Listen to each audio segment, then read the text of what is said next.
Sailor Tarot Magic is the spot to get a reading from Sally, an intuitive healer and tarot reader. Known as the Nurturing Reader at New Jersey street fairs, you can also check out our YouTube channel for lunar and astro readings, as well as our Instagram for live weekly readings. Her rates are affordable, and you will leave with a newfound perspective. Sally is now offering an introductory class on tarot cards and intuition, and is available for parties. Call or text 732-314-0777 to schedule your reading today.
Kyle McGarvey on the bottom, 46. Dallas Sullivan has the room to push here. 80 car shoving hard. Up there's the block. There's the block into the outside wall. 746 wrecking now. 80 car maybe having to move. There's the block again. Oh.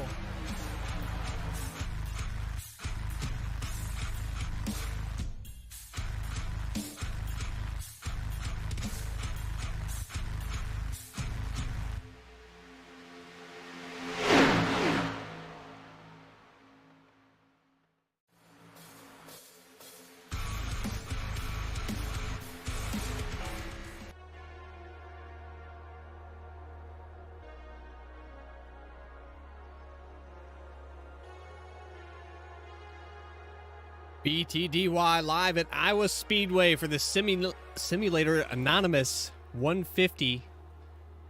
Race number 5. Bringing us to a short track. Today we're talking about a little bit of a loose setup. We had Eric Hutton in some of the pre-race interviews talking to these guys, trying to find out what their opinion is. And Eric, it looked a little loose in practice, but what's their take on what's going on right now? Yeah, they're telling me it's a pretty balanced setup. They're all very happy with it. But like you said, watching practice, we were seeing them all over the place, flipping upside down. So something tells me in about 20 laps, they might be not so happy with this setup. Well, not to mention it's qualifying runs there towards the end of practice, so some of these guys might be overdriving it a little bit, trying to get the most they can out of it. But right now, as it sits with a 24 flat, Alexander Pelican on the pole. Anthony Pelican fastest in practice, but he's about 900ths of a second off here as they came through. Nick Gardner going to start about the 4th position. Daniel Cunningham getting up there in that 2nd spot, and Dallas Sullivan. So great laps for those guys. Some of these guys that are up there in that top 5 were just outside the top 10 during practice all the way through. So weather change, maybe the track conditions are changing. You're going to wear in this bottom groove pretty quick. You might be hunting for some grip there once 20, like I said, 20 laps gets in there. You're going to be running the outside. Yeah, we've seen a super, super tight field here in qualifying. I mean, really only almost a little more than a tenth separating 1st or 10th. So I think it's going to play out probably in the long run. So we'll have to see how many of these guys can save their tires and be there at the end. We'd like to welcome you into the chat. We got V Speed, we got Felix Demacat. I'm trying to read that correctly. And my dyslexia kicked in full force. I think it's the Mad Cat. Does that look right, Eric? Yeah, I think that's right. Okay. So anyway, my dyslexia aside, I do know how to turn left. And in every experience I've ever had here at Iowa Speedway, if someone gets to your inside, you're going to be cranking that wheel a little bit more to stay down there. And we all know what happens when you get to the other side of the turn and you got too much wheel in it. Things snapping loose. So just pray to God the guy to your inside knows what he's doing, can hang it down there. We're going to see a lot of side-by-side on the exit of these corners, guys. Not going to be able to clear in one turn. It's going to be a work on them for 2 or 3 laps, wear the tires down, whoever buckles, that kind of thing. Mistakes will be made. We will have guys hitting the exit walls, but hopefully we can keep it clean and green for 150 laps here at Iowa tonight. Yeah, and I think turn 4, we're really going to see that guy side by side. Inside line can get loose pretty quickly, like you said, with the wheel into it. Turns 1 and 2, it's a little bit narrower of a line, and I'm not too sure, how much side by side we're going to see through there. But 3 and 4, you can run basically any line you want, and like you said, that guy on the inside is going to have a ton of wheel into it. It's really going to have to be careful not to have to chase the car up and get into the guy on his outside. Dennis Faircloth in the chat. So we talked about who owns this track. Rusty Wallace was a big contributor to this place and personally owns it. Had a lot of input on how it was constructed. And one of Rusty's favorite racetracks is Richmond Motor Speedway. If you can get around Richmond, you can get around this place. I think they have a lot of similarities. Yeah, it's just a bigger Richmond. The backstretch is a little bit different. The exits of the corners are a bit different, but a ton of similarities. Definitely a lot of wheel and the exit of 4. There's a lot going on in this place, and it's a fine line, but these guys are going to figure it out. 150 laps here at Iowa tonight. BTDY going to be live as soon as qualifying wraps up. They're in pre-race meetings right now, or we would pull somebody down for a pre-race interview. So typically, it's the same script every time. These guys get told, no 3 wide before turn 1, and I could probably rehearse in every league and just say what every time they say and probably get really close. But essentially, it's the courtesy rules. No 3 wide before 1. Stay on the right side coming down pit road. Call your own cautions is a new thing a lot of the leagues are doing. If you don't do that, you will get an EOL for the next race.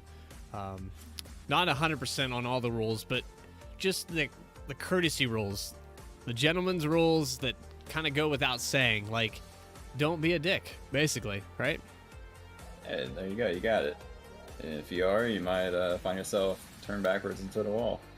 Might find a new league to race in a couple weeks, for sure. Yes, all right, 9 seconds left. 9 seconds left in qualifying, getting ready to put Alex Pelican up there on the pole. They actually don't have a 3 wide rule anymore. That's interesting. Well, let's see what happens in turn 1 then. All right, we're switching over. Let's get your grid up here on the screen. Presented by Simulators Anonymous. As soon as I get my stuff out of the way here. Standings all the way through. Alex Pelican putting it on the pole. Daniel Cunningham's going to start in the second spot. Dallas Sullivan in third. Nick Gardner, fourth position. The fifth spot, Anthony Pelican. A little off pace there in qualifying. Not sure what happened there. Going on through, though. Brett Sommers going to start sixth. Jeremiah Vincent in seventh. Nick Starling, eighth. Kevin McGarvey, ninth. And then Eric Lambert, hello to the 19 pit. Going to start in the 10th position. Justin Carey starting 11th with Kyle M. Payne in 12th. Thomas Brendel, 13th. Dennis Steele in 14th. Jordan Shepler, 15th position. Nathaniel Ostrowski, 16th spot. With Robert Gilmore, 17th. Lyles Solfridge, 18th. Jacob Locklear, 19th spot. Timmy Emanuele in the 20th position. The 8 car way off. I saw him putting some practice down. I think he elected not to take a lap here tonight in qualifying. He will start 21st. And then Jordan Brockel. I don't know if he's going to race tonight or not, but we do have 22 cars out here on the track according to our grid. And there's your pole sitter getting ready to wrap this lap around and go green. Oh, machine must have stalled on him here. Inside's not going anywhere. Alex Pelican might need a push. There he goes. He's got to get hurried up. One to go. One to green here. Yeah, inside line's going to have to get up there quick.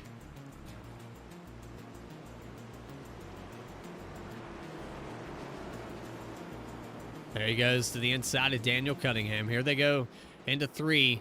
Lights are out on the pace car. He's going to elect to start on the outside as well.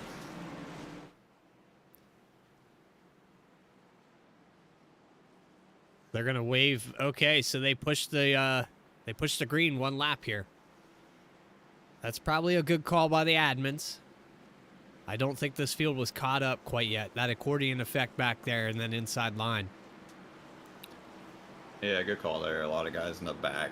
I don't think we're to the field yet, so we'll make sure everybody gets a fair shot throughout the whole field. So Dennis Faircloth not racing tonight, not feeling well. Glad you joined us here tonight. Hope you get to feeling better.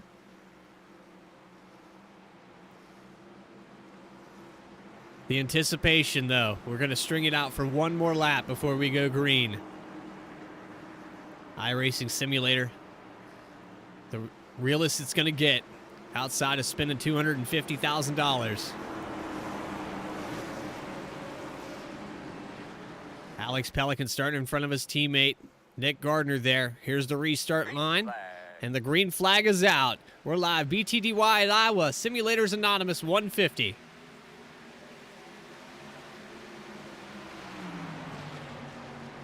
Great start on the outside line. Cruise 54, no problem. Diving down to turns 1 and 2. Kind of took a middle lane. I think it's going to be the preferred groove we're going to see tonight. Saw that 46 car making a move quickly on the 77. Dallas Sullivan working the inside of Brett Sommers. Still pinched down there. It looks like the outside line's kind of where you want to be. Sullivan's losing some positions. They're looking like they were going to touch there off of 2 for just a second. And that's what it is right there. That spot where they look like they're about to touch is where Dallas wants to get back on the throttle. And he can't hold it down there quite yet. 98 car on the wall. Pretty hard contact there. Anthony Pelican ripped the right side off that machine, trying to keep clear of the 7. Nick Starling. You see a little right front damage. Shouldn't be a big deal at a track like this, but definitely not something you want to do this early. Yeah, I wouldn't want to repeat that 2 or 3 times. And that car probably didn't hurt it too bad, but you can knock the toe out. get that thing cranking a little too much, it'll start to get tight. That right front won't like it. 46 is Sullivan in front of the 98 in the wall. They're 3 wide into 4 almost. Man, lap 4, these guys are already trying to get everything they can clearing off the wall. 46 definitely got a little bit more damage there. It was a harder hit. Band-Aid machine probably going to need a Band-Aid after that one. 9 car now. Jeremiah Vincent peeking to the inside. This top 10's working hard, and we don't talk too much, and I kind of feel bad, but there's so much action going up for these 5th to 10th spots at the start of these races. There probably is a lot of passing going on back 12th, 13th spot, but it happens so fast. These guys keep racing and racing, and you know, sometimes it's tough to look away. Yeah, we saw last week in New Hampshire just how tight, basically 4th through, I want to say like 12th or so, just how tight they were. And, you know, it's exciting to see. It shows how close the field is. That top 10 kind of breaking off, though, about 11th up. There's a big gap. So go back here and look at the 19 of Lambert. He's going to be the last car in the top 10, and he's side by side with Kevin McGarvey right now. Then you got the 68 machine just behind them. That's Kyle Payne. He's in 11th. And then look back here to 12th spot, the 34 car working the inside. Pretty big jump here, separating the field about halfway. Yeah, we'll have to pay attention to these guys saving tires. If they're able to maybe crawl back up there, if they're just taking it easy in this first run. And with no stages, though, you definitely want to make sure you have the pace to get back up through the field. You don't get caught a lap down, which is going to probably happen pretty quickly here. Well, Thomas Brendel made a lot of passes. He's worked his way up to the 12th position, and it looks like he's starting to take the 21 car to Gappleby's here a little bit.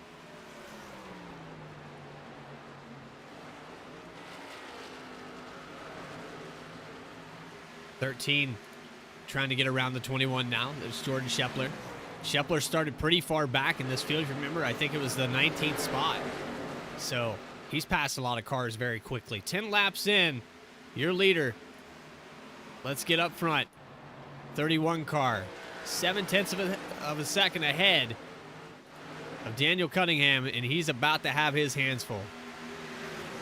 Yeah, no surprise with Alex this quick early. Seen him dominate basically every race this season. But just look how tight second all the way back to, I want to say 11th or so. Just how tight they are, and I think Daniel Cunningham might be holding these guys behind just a little bit. He's created a gap now, but man, really, really tight. And you see 3 and 4, a lot of guys using this high, kind of cutting down to the middle lane. That's a bit unusual, I've seen. Usually here at Iowa, you would hold the line, but clearly they found something. Into 1 and 2, even a little bit higher line. I've never entered the corner this high. There's a bump up high in kind of like the 3rd groove, about center corner, that will just shoot the car right up if you hit that. What appears to be a fine line. We just watched Dallas Sullivan clip the wall again out of 4. And you've got the 9 car, Jeremiah Vincent, holding his own. He's putting it down there on the bottom, really driving it down deep. And he's edged out Nick Gardner. He's almost got him clear. Yeah, he just can't get it. He's definitely running a more traditional line than 1 and 2, at least what I would run. 3 and 4, he can kind of run anywhere, but he's going to have to be really careful. You see, I think right that there, was him getting coming loose down. off of 4. Yeah, he's going to be really careful holding the rear end on that car. To the 54, they concede a little bit on the entry. He's getting a lot better entry into the corner, but down the straightaways, they're able to make that ground back up. Seems like Daniel Cunningham might be fading a little bit as the 9 car is able to clear him. Now he's going to try to chase down. Wow, is that thing hanging out to dry, though. Yeah, he's really working those rear tires. He's making good work of it. I just worried in 25, 30 laps if he's going to be able to hold on to it, but maybe with this clean air, and he's got track position now, he can kind of back it down, cool his tires off, and make a run towards Alex. He's sticking to that bottom line, and the 31 car also running that bottom. And then you look at the gap he has over the rest of the field. Maybe the bottom is where you actually want to be. Middle groove probably feels better, but that bottom is definitely faster if you can hold on to it. Yeah, you can see he brought the whole line back to the bottom in 1 and 2. The whole field's running the bottom. 3 and 4, they're so up high. We'll have to watch in 1 and 2. They were taking a bit higher entry and cutting it down center. But they followed Jeremiah right in his tracks last lap. This time around, looks like more of the same. They're a little bit later on the entry. We go back and look at the 54 car. He's got the 16 of Nick Gardner right behind him, and it's going to be tough to pass here.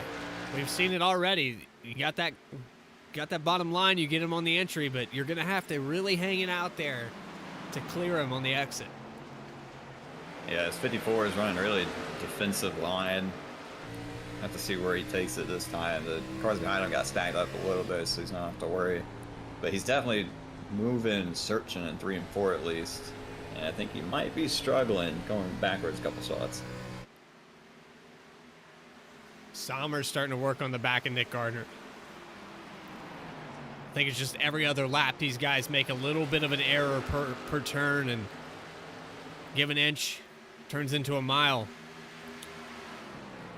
And the guy right here, he's not made any mistakes yet. 1.7 seconds ahead of the field. Alex Pelican started on the pole, wasted no time on that takeoff, started on the outside, and he's since pulled it out to almost 2 seconds.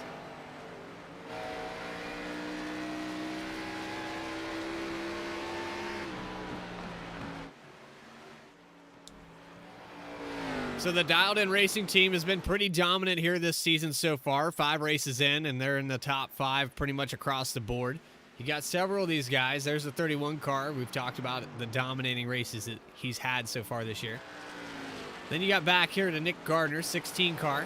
And I'm going to try to name all these guys, try to get through these teams as best I can. But we've been clean and green for 21. So Nick Gardner was the points leader as of Daytona, maintained that points lead at Auto Club. But as soon as we went to Pocono, things changed. Gardner didn't have quite the race he needed, finished outside the top 5, and then New Hampshire, great race for him. But you know, when the guys that you're trying to beat in the points keep finishing 1 and 2, it's going to be a long season. You're going to have to get up there and get some wins for that playoff hope.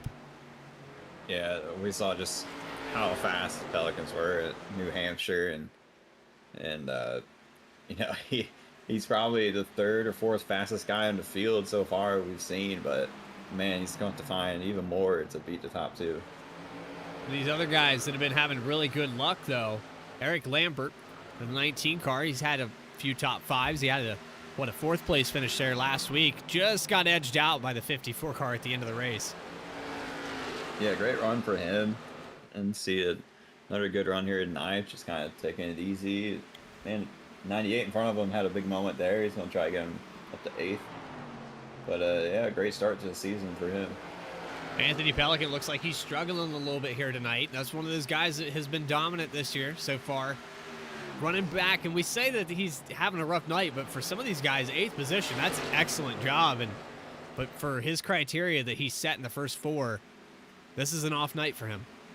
Yeah, and I want to say last week during his post-race interviews, he said he wasn't too sure about Iowa. So, you know, we kind of were like, yeah, okay, we'll see. But clearly, yeah, they always say that. They always say that. Both of them Pelicans, they're always modest, and they don't want to give away too much information, right? Yeah, that's exactly right. It's Kevin McGarvey holding up the top 10 really well. He's been a solid top 10 threat all season long. Just got to seal the deal here. Sailor Turret Magic on the sides of that machine. 00, touching the apron a little bit, getting that thing to rotate. I like that. We saw that at New Hampshire. Actually, we saw it below the yellow line a couple times. They were definitely taking the below the double yellow to heart. Running down there. We see some of these guys changing their line.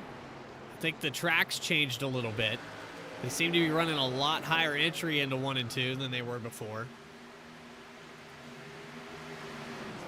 Yeah, I've been paying attention to our 2 leaders.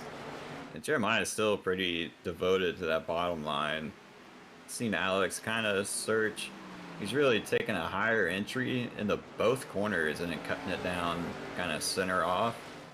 So obviously the car is handling well if he can turn it down mid-corner. Of course, as I say that he runs the high line, but even then he kind of cuts down to the second line. You know, car must be handling well. A lot of these guys are happy with it, but if they're able to cut down the center like that, it tells me he has a lot of front end turn. It's just a matter of throttle control at that point.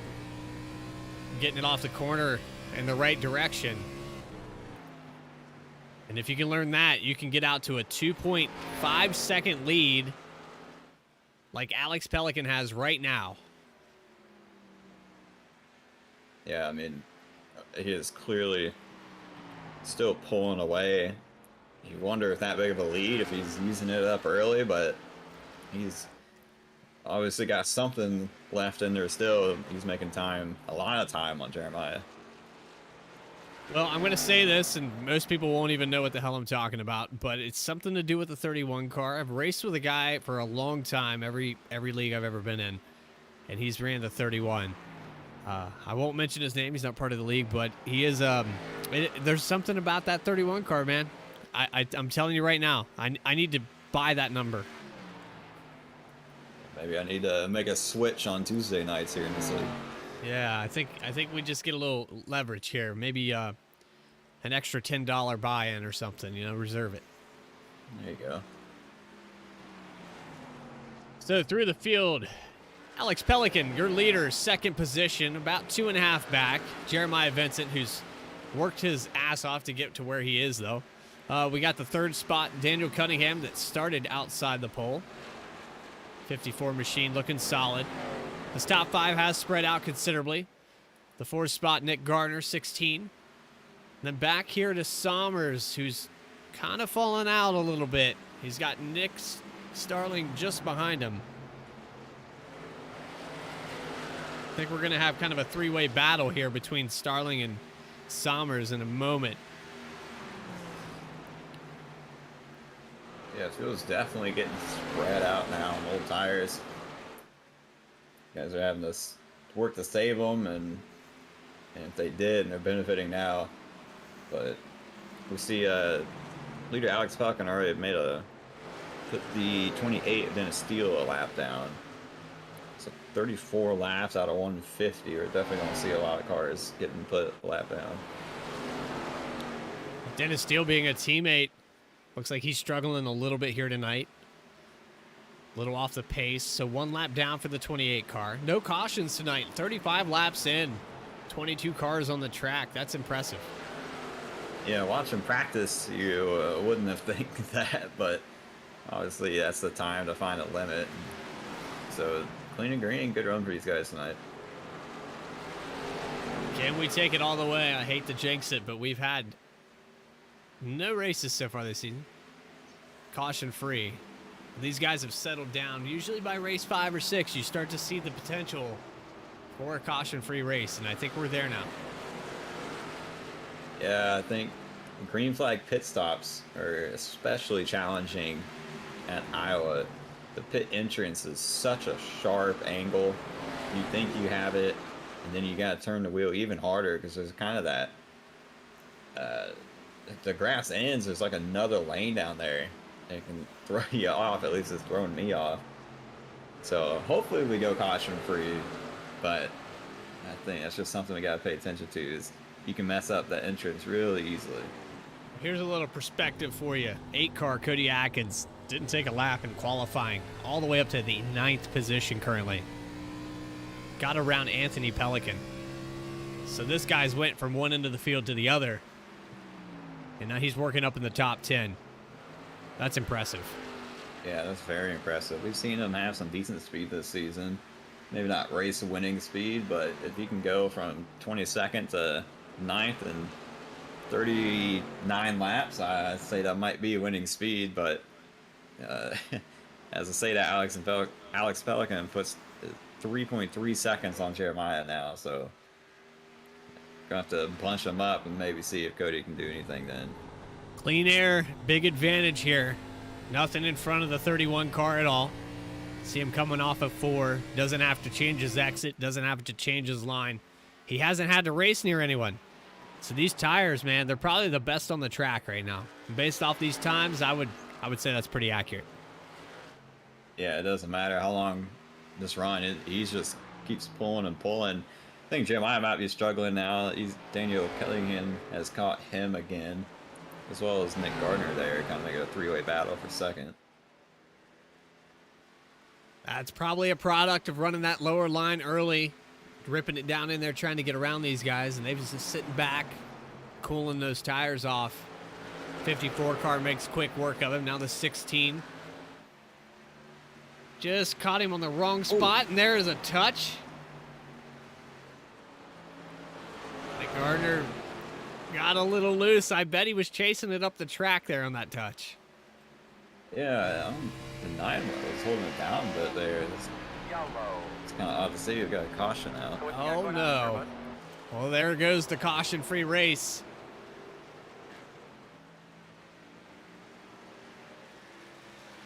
Let's see if we can figure out what happened here on the track. Oh, the 14. Nathaniel Ostrowski running the inside of the 34 car. Just a touch on the exit of 2, and Thomas Brendel. Hell of a job keeping that thing from getting sideways. Let's go back one more time here. We're going to have to back it up again because we had the wrong angle. There it is. The 34 might got loose or something and held it down off the wall. Yeah, he was a bit far off the wall, but 14 just kind of came together, and fortunately the 14 got the worst of it. So there's a 14 car, got no nose anymore. Unfortunately, that's probably going to do it for that machine. It was already struggling a little bit. Was having a top 15 night, but with that kind of damage, I'm going to guess that he's going to be lucky to keep it on the lead lap.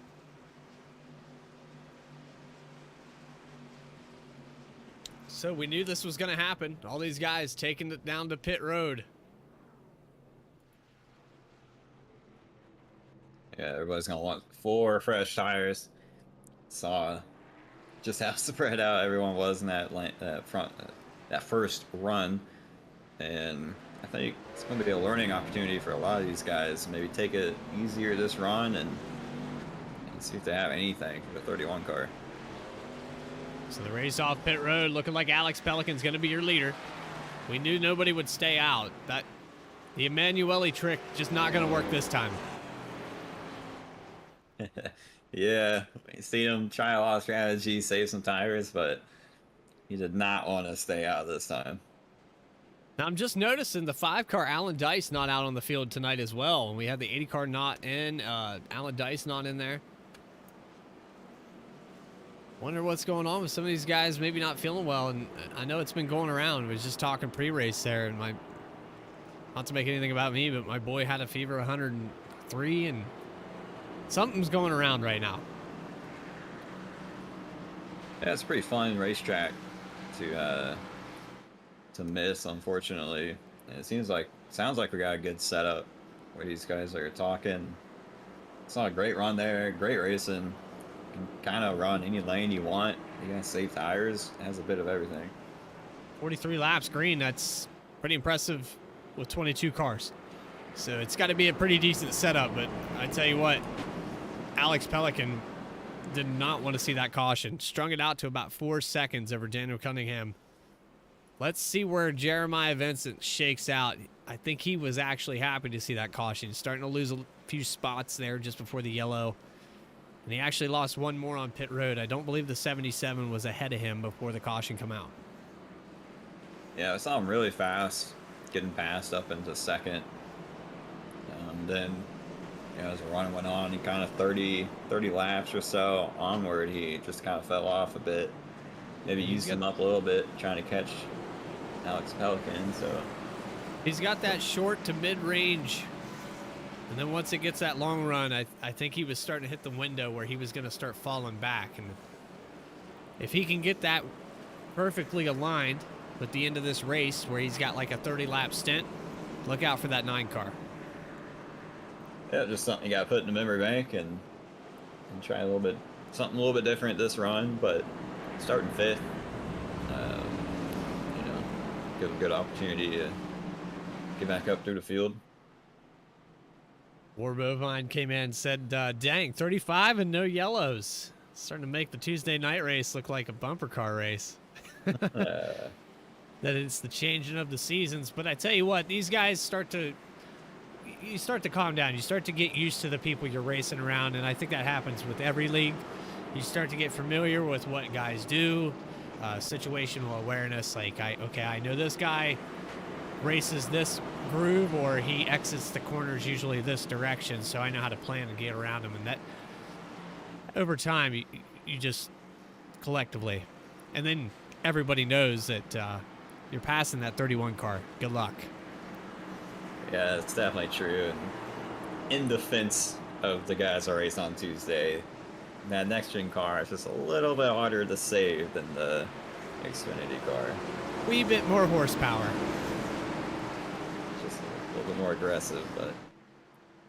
All right, base car's pulling off here. Here we go. Getting ready to go. Wasting no time. Nick Gardner definitely got the countdown on that 31. He's right up to the second spot. What a move. I think he was past the 54, almost about up the start-finish line. I thought it was a little odd that Alex chose the inside, given he took the highest line last time, but maybe they had something a little planned there. Oh, boy. They're shuffling right back up. Top four right on top of each other. 19 car back there making some moves as well.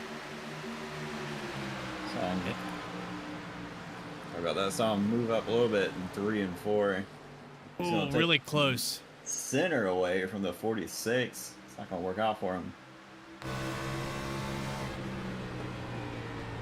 They were really close going into 2, and I thought they were going to make contact, but 19 able to keep it down. And look at this. This guy right here. We're keeping track of this 8 car. He's just clicking it away. He's got some speed.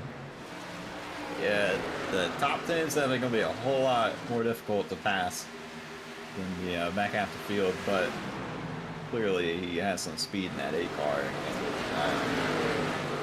He's going to finally get to show it this time now, because you run up from 22nd to the top 10 in 40 laps.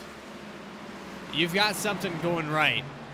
Yeah, it will be tougher to pass these guys, but I think over time we're going to see that 8 car up in the top 5.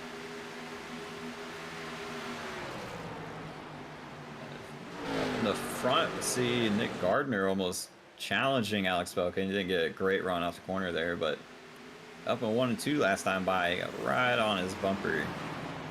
Maybe Alex trying to save a little tire, or maybe Nick Gardner got that track position and is trying to make something of it. Well, 16 car knows that that's the guy that he needs to beat here tonight. And I can guarantee you there was some extra time in the shop, extra time in practice. 16 knows what he needs to do. He had a taste of that points lead. He wants it back. Maybe under that caution said, hey, I know you're going to help me on this restart. Throw me a tip or two on a line choice. How you pulled 3 seconds on everybody in 40 laps. Well, if I know anything about the Pelicans, they're not going to tell you everything. They're going to tell you a little bit, but they're going to let you figure the rest out. 54 laps out of 150 here in Iowa. 31 car leading all of them. 16 to Nick Gardner. Second spot. Third spot, Sommers. Look at him having a solid day. Yeah, good run for him. Sitting here nice and quiet. He's been holding his zone. We got the 9 car to the inside of the 54. These guys have been going back and forth all race long. 9 car able to hold that lower line, and I think he's going to get him here on the exit. Let's see. Nope, side by side out of 2. Yeah, I saw a 9 car really prefer the bottom line early in the run last time, so that's how they got around a lot of these guys. Nope. Well, he wanted to be clear. You mentioned it, though. That longer run, it did hurt him, and you got to take that. Caution. The memory bank. We've got a caution out. Caution port. Oh, no, that's, that was Sullivan involved in that. All right. All right, let's see if we can figure this out. Jack and Allison Earl, they're swearing on my stream. I don't know how I feel about that. Uh-oh. We knew this machine had some damage. But he was still holding it up in that top 10, but we got it. There's a touch right there. I think the 46 had a little help there. Unfortunately, the 19 of Eric Lambert's got in that corner a little too hot and gave the 46 just a little tap. That's all it takes. Sends them right around. So who's going to elect to come down and take some tires? I think this top 5 is going to stay out. Our boy Cody Atkins had a good save there, trying to avoid those 2 spinning cars. Let's go back and take a look at that real quick. 19 car definitely going to come down pit road. He's probably going to get the EOL here. But let's back it up and ride on board with the 8 car.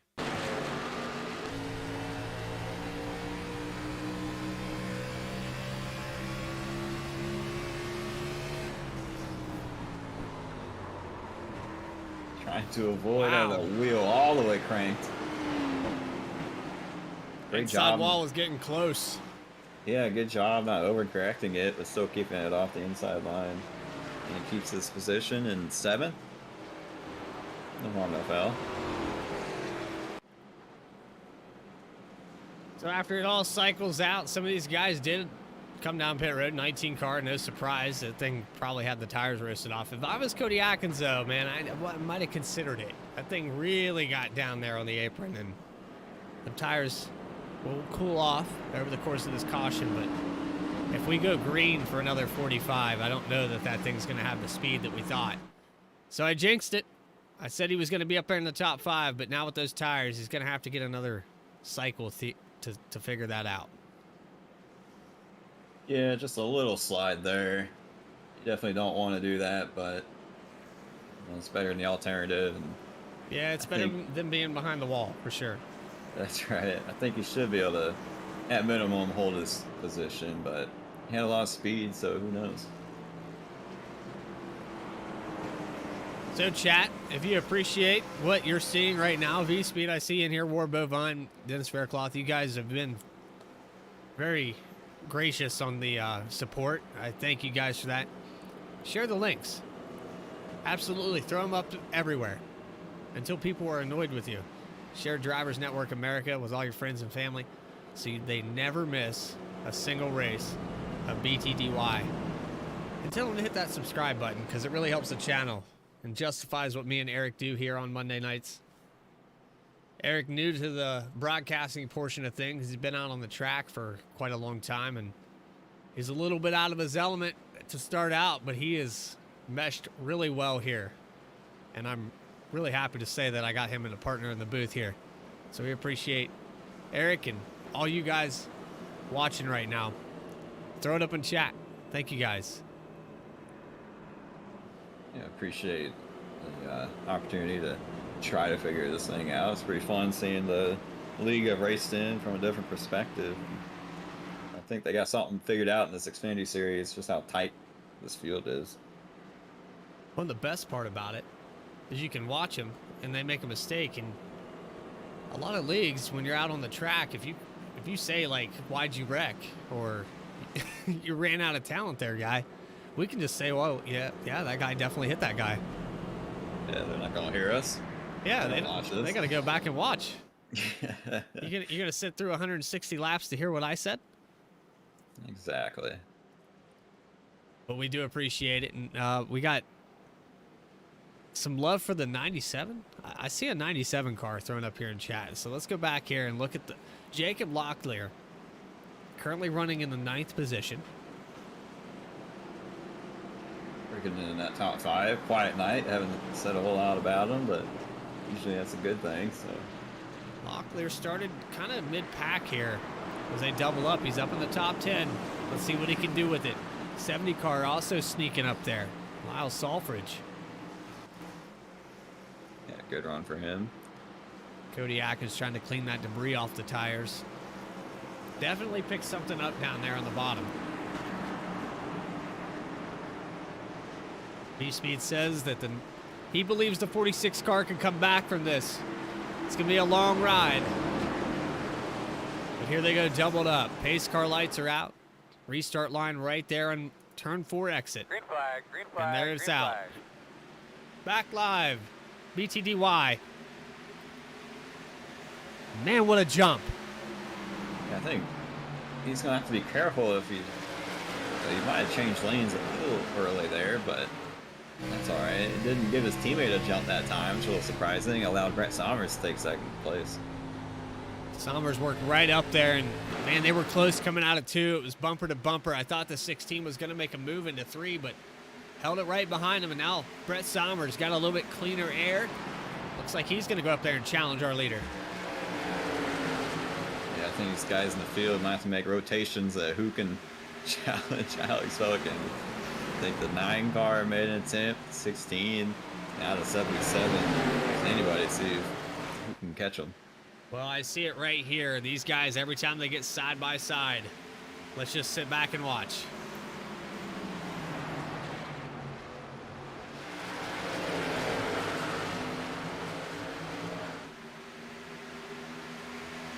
It's Cody Atkins, Nick Starling side by side, and we've seen it 3 different races where these two have gotten into it. A little bit of contact. They're racing hard. You know that Cody wants to get around him. He wants up in that top 5. He's got to go get Jeremiah Vincent, but first he's got to get Nick out of the way. And one of the worst things about running the bottom of Iowa is wanting to clear yourself so bad right there. But the guy on the high line gets such a good run, and you can just stick it right on your quarter. Or even turn down a little bit more like that. The 8 car doesn't get that good of a run, but the 7, he was going to pull it straight away. And that's why I cannot run a bottom here. A lot of guys make good work of it, but it's just so frustrating trying to get back on that throttle. You want to give it just a little bit more, and then, like we were talking about, you got so much wheel into it, you'll be sliding all over the place. Guy that's made really good work of it right here, Jeremiah Vincent. He's been picking them off one at a time, but he finds himself back behind the 54 car, Daniel Cunningham. And I'm waiting for this car right here to come to life. 98, Anthony Pelican, just kind of quiet. Very quiet night, and he's really close to the wall on the exit of 2. Yeah, he was kind of all over the place early in the run, but maybe now it's kind of settled down, just doesn't want to push it too hard, see what he can get in 9th. Like we were talking about, we kind of questioned when he told us he wasn't sure about this track, but it's pretty apparent seeing him run so well and just doesn't have it tonight. Well, we moved away for just a second, and then there's the move. As soon as we said that, 98 says, all right, you got it. Clear, he gets him clear. There's a spot for the 98 car, up to 8th. A Double little bit of zero. motivation. Like I said, a 0-0 might have cut him. Bit of slack there. Early in the run, there's no reason to push that. So Locklear starting to work it. He's in that 10th spot, and he's catching back up to these guys. 46 car is recovering nicely in the 11th position. Sullivan does have a lot of rear end damage, but hey, the camera's still on it. Look. Yeah, I'm surprised that it looked like a pretty healthy amount of damage to me, but sitting in 11th, better than I thought he would be. You know, this track isn't that aero sensitive, but you know, it definitely plays a factor, so good recovery for him. Right side of that car definitely not going to pass the template inspection. In Over fact, for yours. the deck lid, it's just not going to work out. Spoiler is hanging off the right side. Backing it into the wall pretty hard, but yeah, he's making time on Locklear, try to get back into the side of the top 10. I'm not sure if Band-Aid brand makes 100-mile-per-hour bandages, but that might be something he's got a little more tape in the fascia, if you know what I'm talking about. Yeah, anything that Carl a little bit faster. He's had a good season. We talked about him a whole lot. Really had a good run at Daytona, and he's kind of been inside the top 10. And hasn't really had winning speed, but it's all right. Just slow and steady, getting good finishes. Back here, check on Robert Gilmore. Someone in chat throwing it up there. Robert Gilmore running in the 15th position currently. Actually, falling down to 18th now.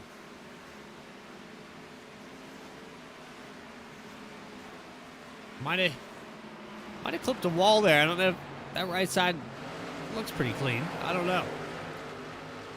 But you know, the walls, the backstretch of Iowa, the way the pavement kind of goes down, back up. For me personally, at least, it's really easy to hit the wall when you think you're off it. I don't know if that's just me, but the amount of times I've smacked the wall down the straightaway in the back of Iowa is a bit more than I'd like to admit. Well, it's right here. When you watch the exit of turn 2, there's this hump right here, and it's kind of an optical illusion where the turn ends.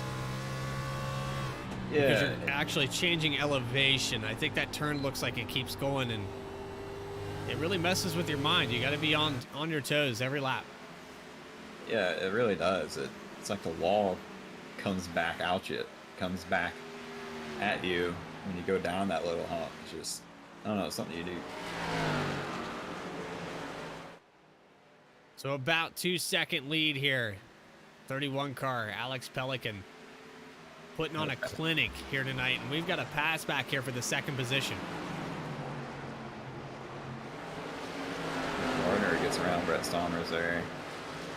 I think Somers might have just backed out a little early to let him have it, see if he can make a run for Alex. Now 54. I think Somers has fallen off a little bit because now Daniel Cunningham to the inside. And holy, what did we say?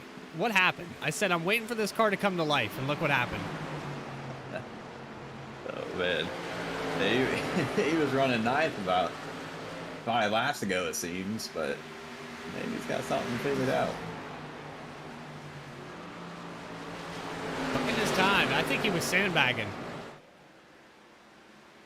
Yeah, he could have been saving tires. It's not how important tires were that first run. He kept it nice and slow, and really he's got pace now. Putting it up in the top 5, Anthony Pelican up to 4th spot now. We're going to be working on Somers for the top 3. Then it'll be a 1-2-3. Wow, man. Late apex there, right in front of the 54 car. Now he's going to trim that corner and get to the inside of Somers. Nicely done.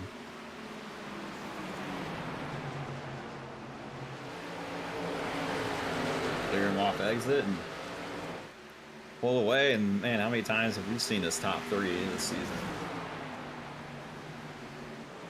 I don't know. Everybody out there in the crowd, though, you're watching. Ah, man.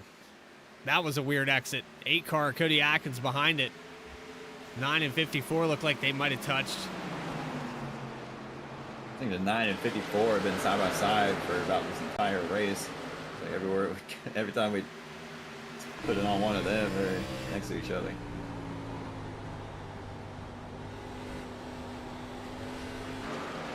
Atkins actually having to lift. He's getting a better run, but he can't go anywhere with it. 9 cars stuck to the inside of Cunningham, and it's just, there's nowhere for the 8 car to go right now.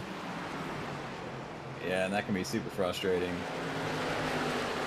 Usually the high line is kind of the place to be there. Should be able to carry the momentum, trap the 9 on the bottom. But now the 77 is going to be in his way. A lot of racing going on here for about the 5th spot back to the 8th spot. Great racing.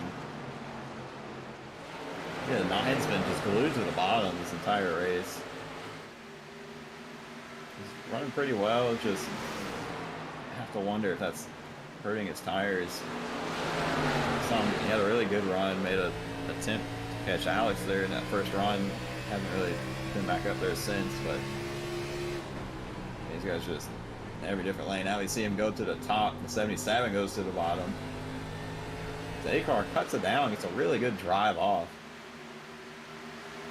Take the outside of Brett Somers now.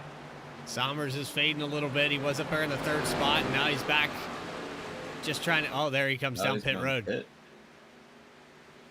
I think he knew it was fading. He was aware of it, and he's going to take some tires. Yeah, don't blame him there. My only worry is if this is off sequence, it seems a little bit early. Although I guess last time he came in, well, yeah, last time he came in was like 46 or so.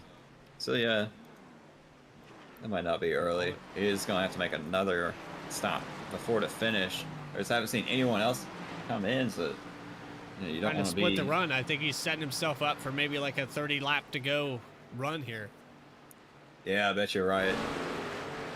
Some of these guys are going to split it, try to do 2 shorter, fast stints, and other guys going to run it out and maybe have a kind of a sprint to the finish there. From experience, I think that I just push my tires as far as I can go on fuel, because if you have a 15 lap advantage on tires, it doesn't matter if that guy has a 4-second gap or a 10-second gap, you're going to be catching him quick. Our leader, Alex Belkin, also came in for tires. We got a new leader then, 16 car, and he's under fire. Big time.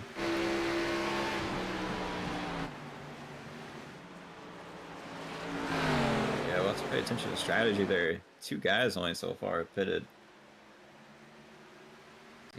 Nick Carter not pulling away. Or, I'm sorry, Andrew Pelkin now takes the lead.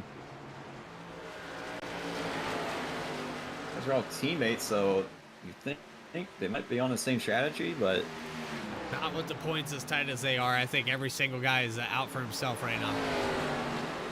Yeah, that's true. It's just only 2 guys have come in for pits. I'm just kind of wondering what to call there, because they're both a lap down, you know, and only one's gonna get their lap back, and they'll be starting at the rear of the field. Just, I don't know. I'm not too sure about that call. But I can tell you this. In my experience, when you're battling with teammates for points and you're withholding your call to come down pit road, that makes the other guys kind of think, well, what if he pits now? What if I don't pit now? Am I going to make it? Are they going to have a better advantage than me if I pit early? All these scenarios play through your head. And yeah, you're trying to turn left and you've got a lot of consistent things you got to be doing. You're always trying to work that wheel, hit your line. But in the back of your mind, you know, if you're top guy, somebody's always out to get you. These cars are last on pit road about 45 laps to go. I'm wondering if they're able to stretch it out where they can go on one more stop. Obviously, we've seen tires have such a big fall off. And it makes me think maybe the 2 guys we've seen pit are just going to try to pull a 2-tire strategy, or 2-stop strategy. With the tire fall off, see if they can just run faster laps and make the time difference up. You see here in the 31 car, he's working through this field quickly, and that's going to happen here. You got a 20-lap difference on tires. You can see he's hitting himself falling through there. Yeah, he's going to just fly by these guys. Which worries me, though. If we get a caution, these guys are just really not going to be in a good position. But, you know, we've seen only 1 caution so far, so, or 2 rather. Only 2 cautions so far. Maybe they can make it work. Seeing Justin Carey come down pit road for tires. Oh boy. Tight there, center corner. Cold tires coming off pit road. Thought maybe the 31 was going to clear him before he had to enter, and didn't work out that way. Just about had some contact. 31 car working through this field quickly, though. He's going to have to get about 5 seconds here to get back up to those guys.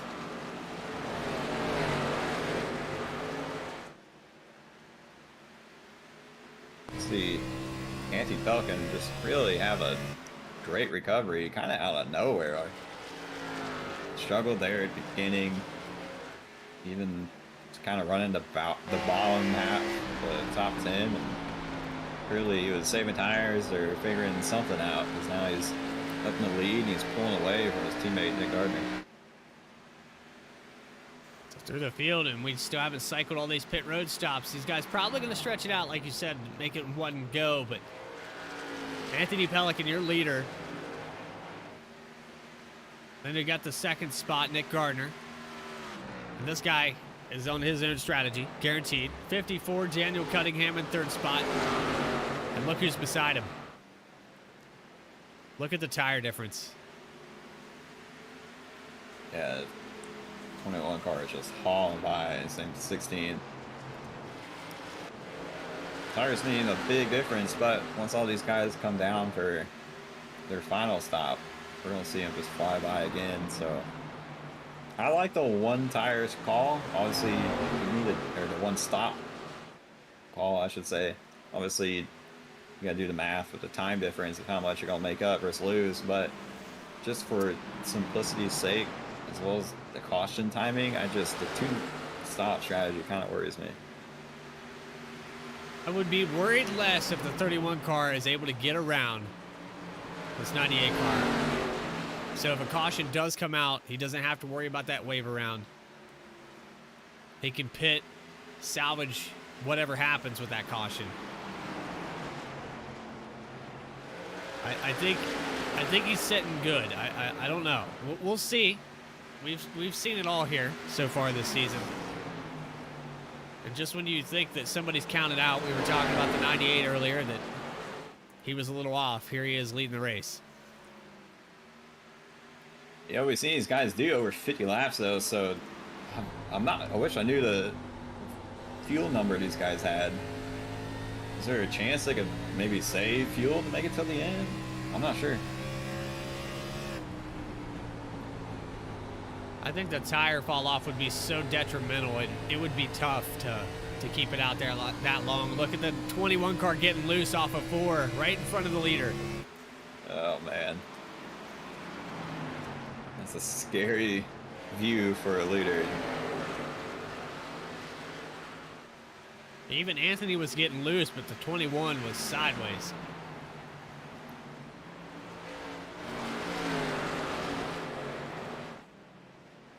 Brett Sommers now behind Anthony trying to get his lap back. See a lot of guys down pit road now. 40 pitted. 97 just came out. Garvey just came out, I believe. Only 48 to go. They've got... These guys can make it to the end, I believe. Yeah, they're past what they've ran on these current set of tires. So really, I think there's really no benefit to running it past, you know, kind of the halfway to split it.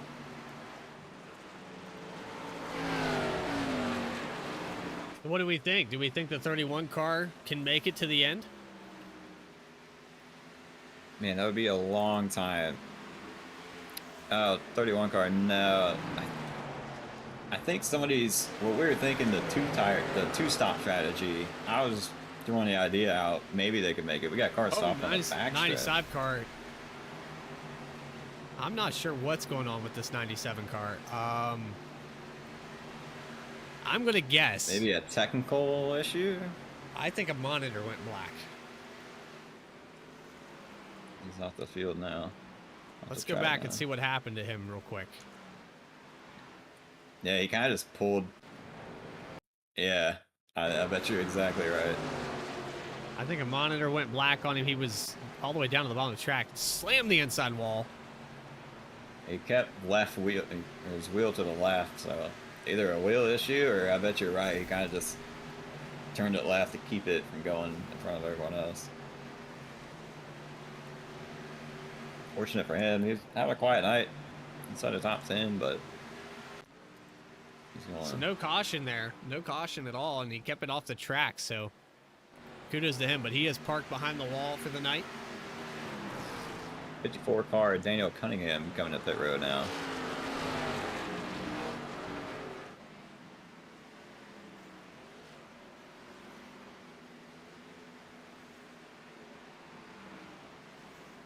Man, the 98 and the 16 still out there. Yeah, we got about 10 cars. Well, 7 or 8 cars. See Dallas Sullivan's on pit road. 31 car was, for whatever reason in my timing of scoring, said he was on pit road, but I don't think that's accurate. Yeah, I'm pretty surprised these guys haven't gone to pit road yet.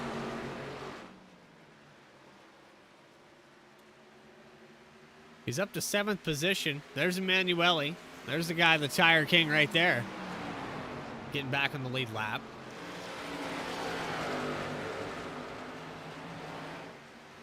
I don't know how this is going to shake out. This doesn't happen very often.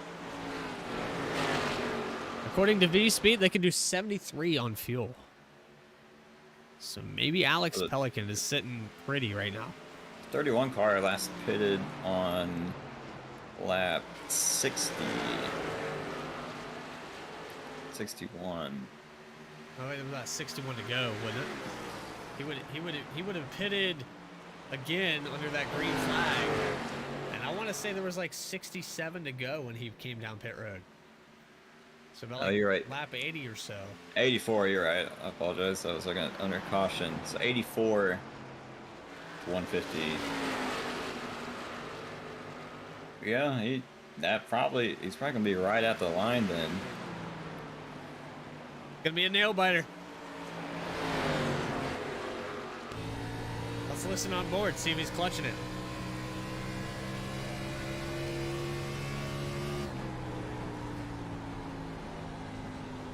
Doesn't appear to be. Yeah, not yet. For me, at least, that's a pretty last resort type of strategy. But yeah, these guys' tire strategies got me all kind of thrown off. Some guys came down super early, which I was thinking is a two-stop strategy, but apparently not. I didn't realize they could go that long on a run. Still, though, I don't like that big of an undercut, but yeah, well, I think the 98 car finally did it. I think he came down pit road while we were talking about that, and so now he's going to be close to a lap down if he's not already.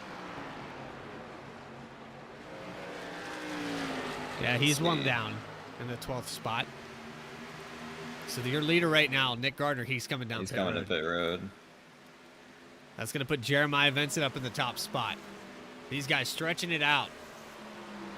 Are these fresh tires? It's going to be about a 30-lap difference on tires. Who's going to have the right strategy? Eric Lambert staying out as well. Jeremiah and Eric Lambert are the last cars to stay out. Jeremiah's still going around another time. Let's go back to the 19 car. He's pretty far back from the leader, Jeremiah Vincent, right now. About 6 seconds.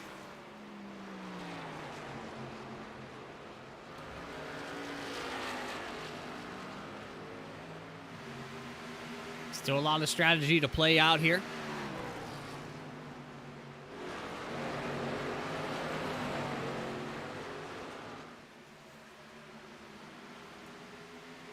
So there it is.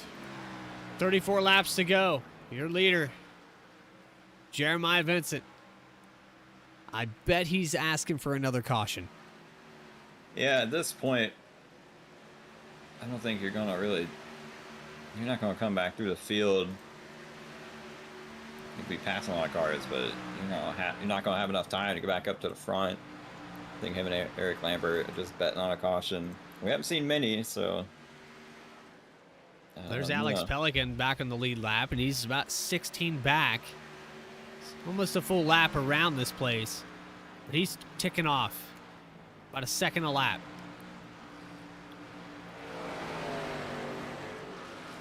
Yeah, tires, we talked about all night how much tires mean. See Jeremiah Vincent running a 25.5 last time.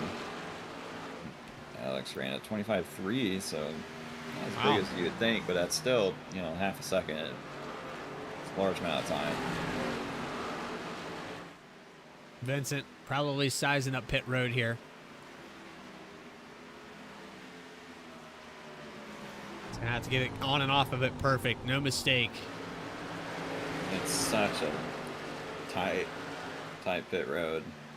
98 coming, get to his lap back here. 98's got some right side damage. Yeah, I got that early in the race there. It was that clip off of turn 4, and we thought, well, that's going to do it. He fell out. It's back to 9th position. That's right. A lot of guys outside of all has got to them, but you know, that's Iowa. Still making good work of it.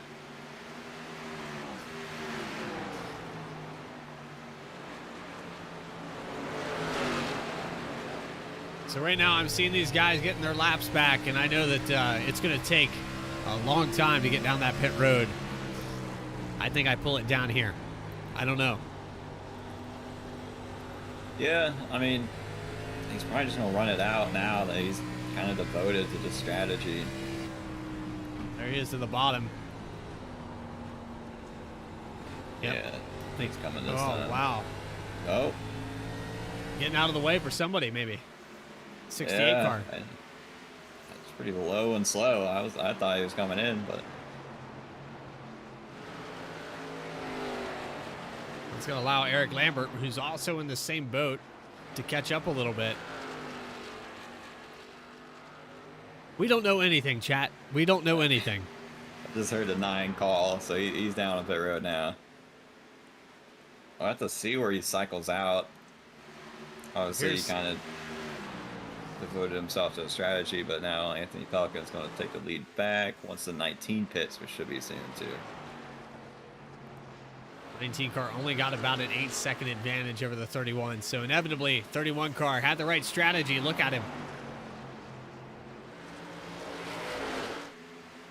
All the way back here to Cody Atkins, which is about a 5-second gap. We were doubting him. Lap times. Yeah, we were. It's a long run on his tires. We'll have to see Cody Atkins, who last pit on. Eric Lambert to pit.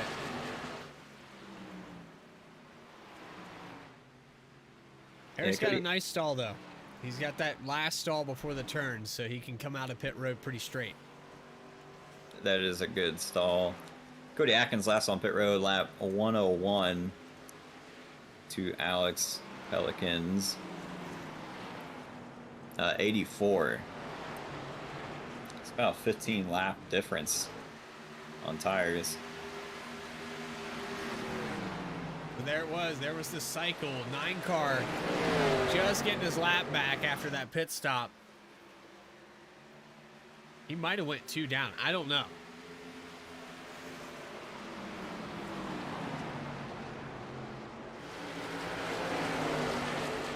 See, Anthony Pelican made a pass to 2nd now. He's putting in really good laps. About last time by was about 3/10 faster than the leader, Alex. 24 to go. That math adds up. He could catch him. Yeah, Alex is running 25.3s right now. Anthony just ran a 25.09. Cody ran 25.3 as well, so Henrik Huddenham running 25.0. You got lap times all over the place. Cars spread out. Yeah, and I think you're encountering some lap traffic too. Guys moving out of the way for faster tires, things like that. It's just that can end up hurting you when you start catching these guys with older tires. Looks like Jeremiah Vincent cycled out in the 11th position, 23 seconds behind. Obviously, he's going to be running some really fast laps on new tires. I don't believe he's going to have time to get back to the front. But, you know, even if he can get back up to 6th or 7th, be a good run. Good try and strategy. I mean, I don't think really anybody's had speed for Alex Pelican, so anything to try to make an attempt, hope for a caution there, I think it's a good choice. Well, the 31 car putting the 28 car of Dennis Steele. We're trying to, but he's got a lot older tires, I think, compared to the 28.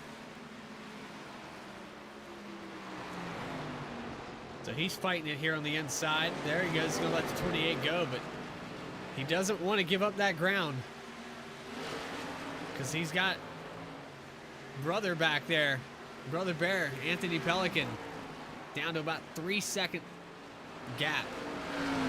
Yeah, Anthony's still running 25 flat, so I'll have to see this time by. Yeah, Alex getting held up by that slow car.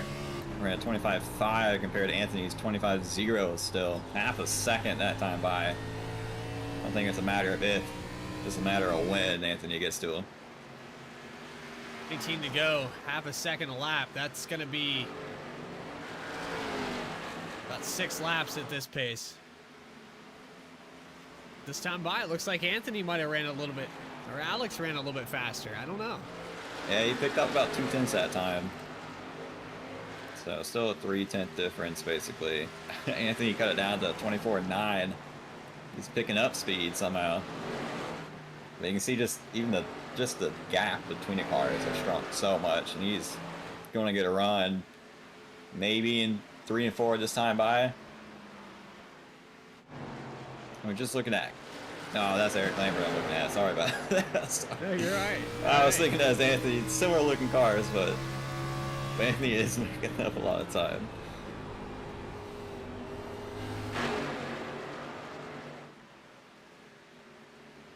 Tough to keep on track here, chat. There's a lot of things going on, a lot of cars shuffling in and out of the lead lap, and 2 gray cars around the leader. I'm just all lost. Daniel Cunningham makes his way back up in the 3rd place, though. Takes his position away from Cody Atkins. that's what we need. We need a BTDY crystal ball. I agree.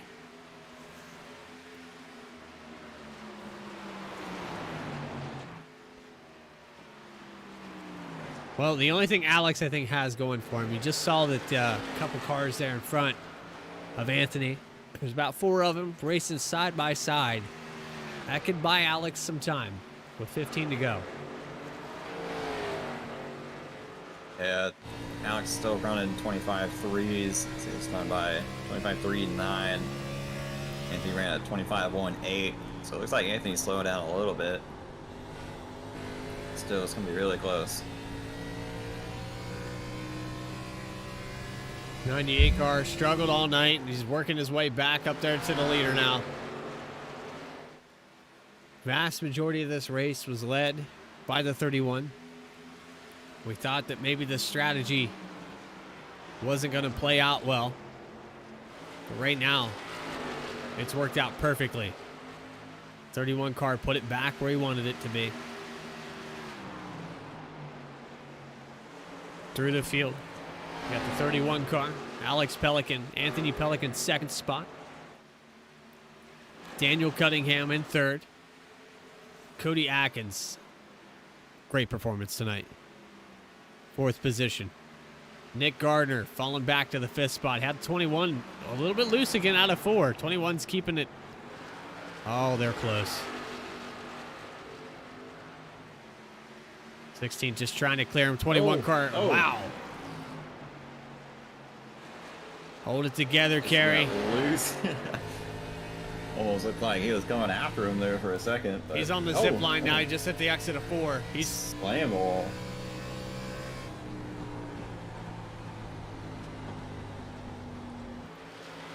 Needs to hold on to it.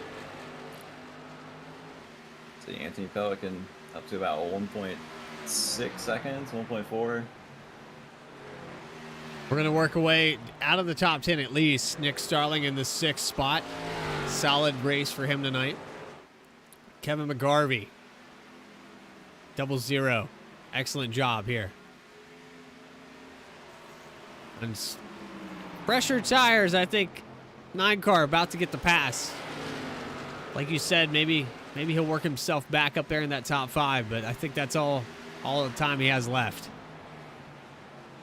Yeah, he's got freshest tires in the field, I believe, aside from the 19, but just not enough laps left for that 9 car. I think he got past the point of no return, and he's just praying for a caution the longer he stayed out. 13 car, Jordan Scheffler. He's going to be wrapping up in the top 10 here tonight if he can keep it up there. And then Brett Sommers, and we've seen him in and out of the top 5, but it seemed like that 77 car just kind of had the short run figured out. Now we had a long green flag run for the last, 70 or so. Kind of fell off a little bit. Yeah, the damage is not doing any favors for him either, but still not the spot he wanted, but still inside the top 10. So here it is, 31 car, 98 car, coming down to these two with 7 laps to go. The difference in tires kind of changed. Kind of changes things. Anthony Pelican's really slowed down. Only making about a 2/10 difference between them now. Then it's still a lap car and not doing any favors for him. I'm sure he's frustrated behind him. Her little bobble on the throttle with a 31 car. I think he got a little loose there in the entry. That's going to give a lot more ground to the 98. He definitely made up some time that even battling a lap car. Alex slowed down to a 25.6 that time by. Both these guys that think are struggling used up their tires, and man, especially 31. That long run, but Anthony's close. It's one thing to get to a guy, but he also has to make that pass, and they're teammates, but how clean do you want it to be? Coming down to just a few laps left. 4 to go. This time by Alex Pelican led the vast majority of these laps in the lead here in the closing of the Simulators Anonymous 150. Less than half a second. Gonna decide this. 3 laps to go. That time by Alex Pelican stretching it back out about a 10th. But what an entry that 98 car is getting. All the way down to the bottom. Looking down. Inside that 31 car is just staring in that mirror. Looking all over. This time Anthony goes to the high line, trying to get a little clean air on the nose. He's really diving it in on entry. He got a good run off that time. He's going to shoot to the bottom. Man, he makes up so much time on that entry. 2 laps left. 31 car going to try to hold him off. Anthony Pelican, Alex Pelican. You know that they're going to be calling each other after this race. It's going to be close. White flag in the air. 31 car, one more time around. He's got to run. He's got to time it for the final corner. He's just got to get a run off. He's going to cut the corner low. Look at him. There's the move right there. Oh, he's got to give him the bumper. He's going to have to touch him here, pitching him to the bottom. There's a touch right there off of the exit of 4. Who's it going to be? Into the wall, 31 car, 98. Anthony Pelican pulling it off in the last corner on the last lap. What a finish. Side by side, door slapping out of 4. Oh, man. 3rd position, 54, Daniel Cunningham. Bringing it home safe and sound. Let's go back and watch that replay. I think he might have just had finish of the year right there. Tell you what, man, that right there, that's what it comes down to. That's why these guys do it. You can see Anthony getting a really good run. He's going to have to rip it down here to the bottom. If he wants any hope, he's going to have to get to his inside and use him up. 31 car just kind of ran out of track there at the older tires. Yeah, 31 car wanted to keep his foot in it and try to get that car to turn, and just ran out of room. All right, so we're going to back it up a little bit because we know this 98 car is going to burn it down. Bit of contact here before the burnout. Is that right? Right there. Well, there you go. Anthony Pelican figured it out. About midway through the race, started coming to life. Man, we saw 2 different fuel runs. All add up for just a fantastic finish. I mean, Anthony had that time so well. Didn't want to make the move too early and wanted to. Had to get that great run off. Dive to the inside. Well, race winner, BTDY, Simulators Anonymous 150, 98 car, Anthony Pelican, doing it in style. Excellent finish. We've got interviews with your top 3. We'll be right back after this.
Kyle McGarvey on the bottom, 46. Dallas Sullivan has the room to push here. 80 car shoving hard.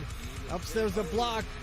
There's the block into the outside wall. 746 wrecking now. 80 car maybe having to move. There's the block again. Oh.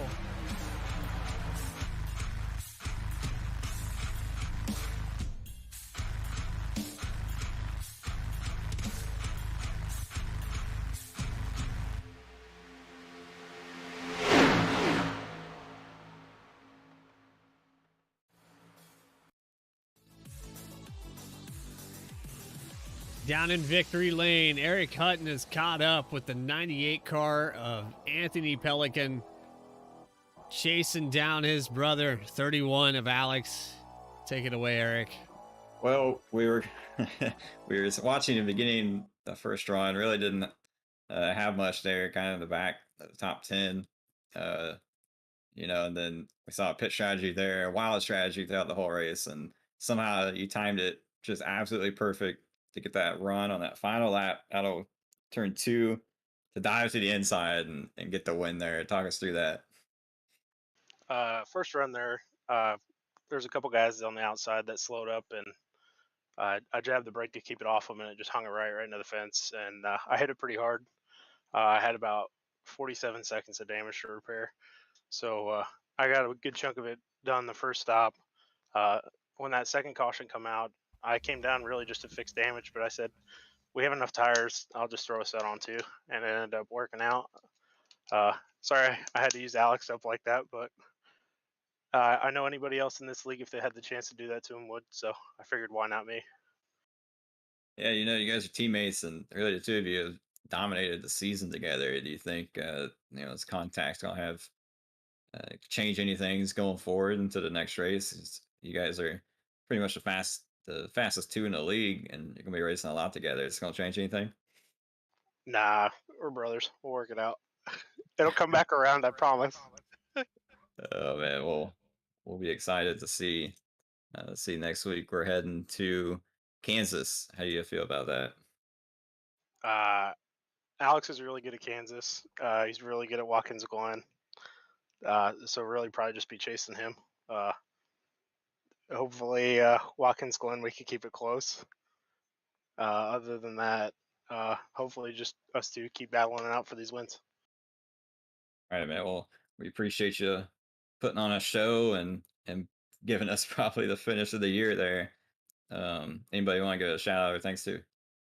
I'd like to give out a shout out to my two daughters and my wife, all the guys at Dialed In Racing, Alex especially for teaching me how to be fast at some of these places.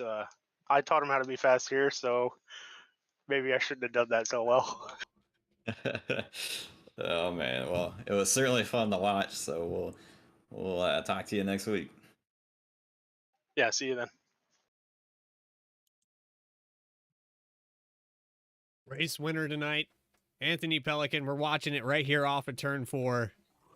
Just a slight little touch. Bumped him up the track a little bit. Put that 31 car up in the fence. Ran him out of track. It was perfectly done, though. It was done with style. That's pretty clean bump, if I do say so myself. Met perfectly at the doors, and I know even if he didn't touch him, I think he would have had the nose on him on the exit. That 31 just didn't have the tires, but we've caught up down on pit road, and we're talking to Alex Pelican now. Alex, you got a copy, buddy? Yeah, I got you. So, man, we were trying to figure out, because you pitted before almost the entire field, and the tire strategy. We had no idea how far you guys could go on fuel, and apparently it was around the 70 lap mark. Do you think if maybe you just pitted 5 laps later, that last lap pass wouldn't have happened? I mean, I really didn't have a choice there. I come down pit road and it never put fuel in it. So, yeah, I was kind of stuck in a box to where I could just go as far as I could and hope I could make it to the end. Okay, well, that adds up now. We were wondering, we were kind of questioning the calls, and we knew that you guys are all battling for points, and there's going to be a lot of things that you do differently trying to one-up each other.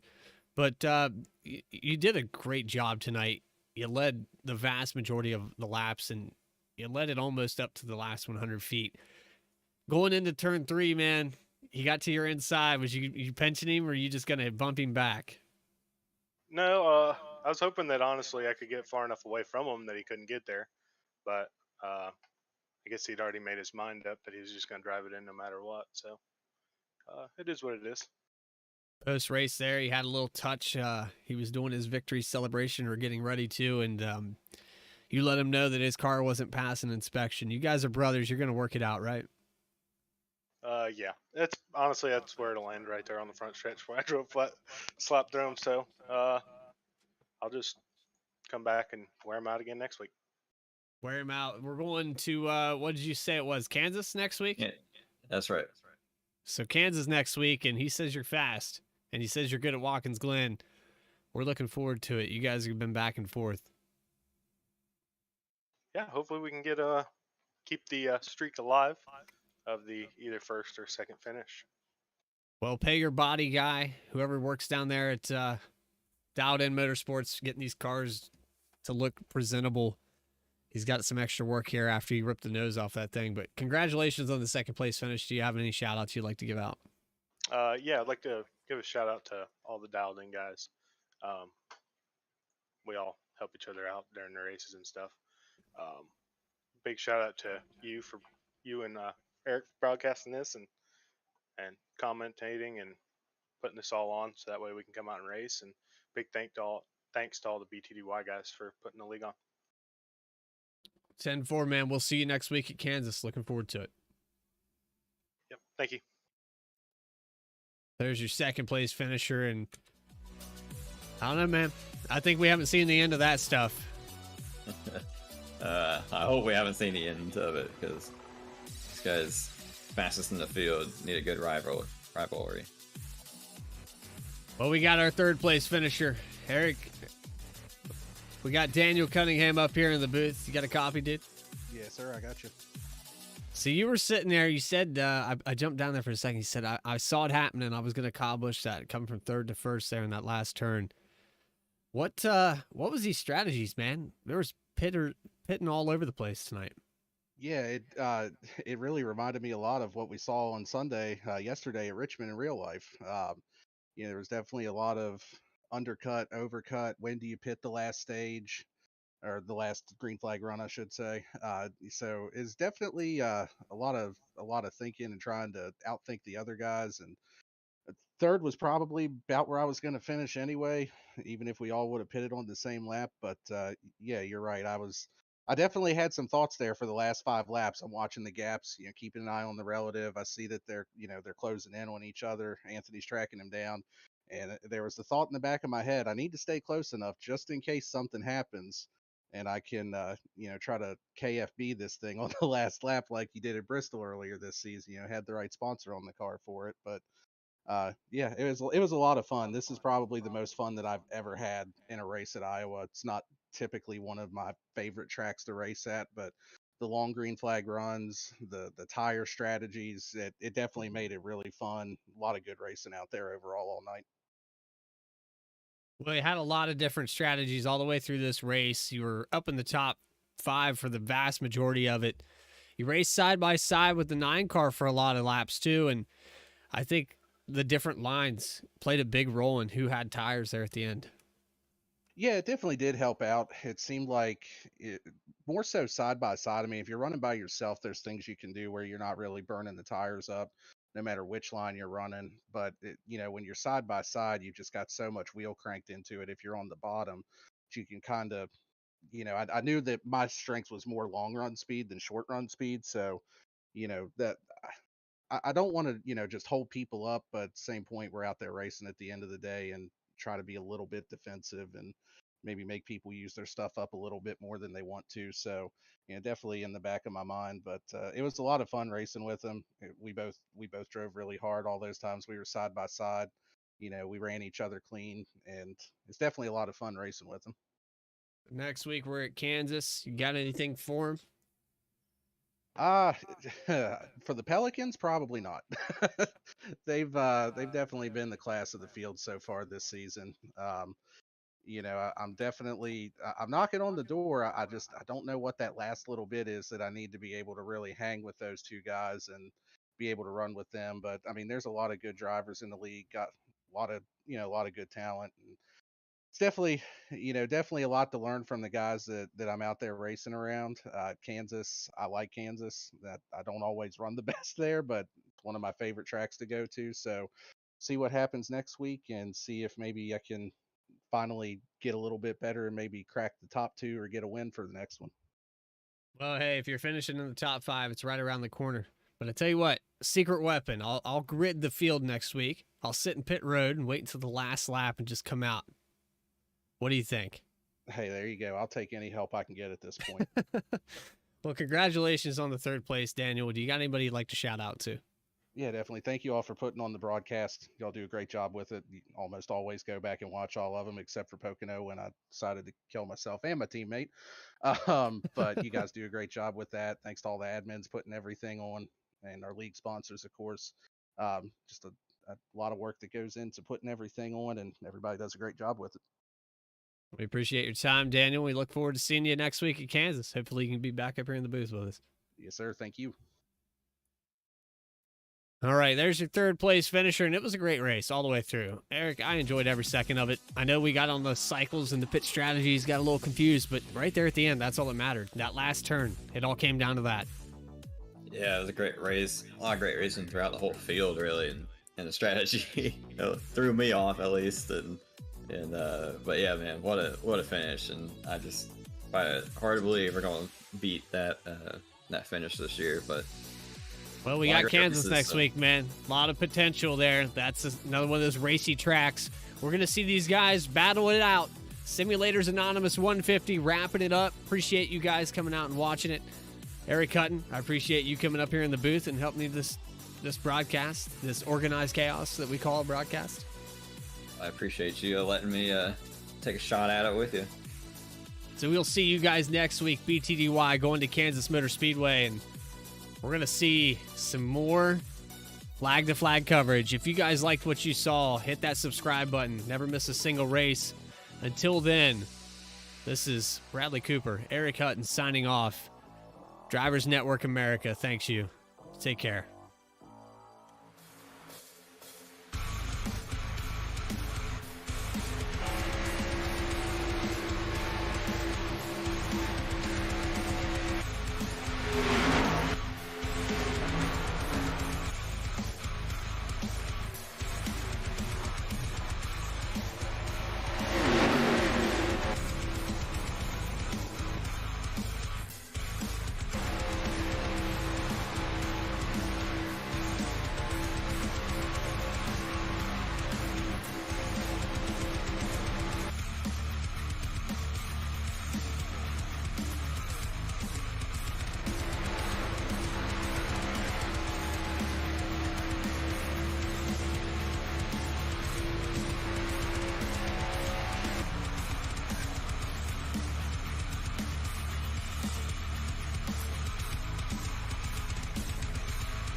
Kyle McGarvey on the bottom, 46.